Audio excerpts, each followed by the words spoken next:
যেদিন আবু সাইদ শহীদ হয়েছিল সেদিন চিটাগংয়ে ওয়াসিম আকরামও কিন্তু শহীদ হয়েছিল।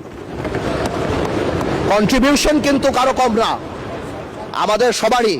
কেউ হয়তো 2 গুলিতে মারা গিয়েছে, কেউ 1 গুলিতে মারা গিয়েছে, কিন্তু মারা গিয়েছে কিন্তু অনেকেই। আমি তাই বলছি বারবার, আমরা ন্যাশনাল ইউনিটি ডাকি, আমরা কথা বলি, কিন্তু আপনারা দয়া করে আমাদেরকে অ্যাটাকিং এ যাবেন না। আমাদের জেস্টার প্রথম থেকে দেখেন, মাননীয় প্রধানমন্ত্রী নির্বাচনের পর থেকে জেস্টার দেখেন। আপনাদের বাড়ি গিয়েছে, বড় বড় নেতাদের বাড়ি গিয়েছে, এই জেস্টারকে পজিটিভ হতে নেন। আর আপনারা তো ম্যানুভার করতে পারেন, প্রবলেম কি? আপনারা সারা জীবন ভারতের বিরুদ্ধে রাজনীতি করে ভারতের সাথে গোপনে মিটিং করছেন, ওটাও তো ম্যানুভার।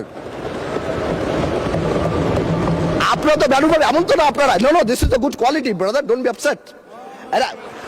আপনারা তো মিটিং করছেন, this is a good quality. আর আপনারা সারা জীবন ইসলামের নামে রাজনীতি করে লাস্টে এসে বলছেন আমরা শরিয়া আইন চাই না। আপনারা তো ভোটের জন্য ইউ হ্যাভ ডান ইট। তো আজকে প্রবলেম কি?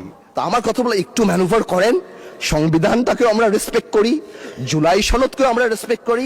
ইনশাল্লাহ, since we have good spirit, we have good intention, আমরা পজিটিভ ভালো কিছু নিয়ে আসব। এবং আমি আপনাকে বলে দিচ্ছি, যদি জুলাই সনদের বিরুদ্ধে আমরা স্ট্যান্ড করি, এরা স্ট্যান্ড, আমাদের ঐক্য স্ট্যান্ড করে, আমি আন্দালিব রহমান পার্থ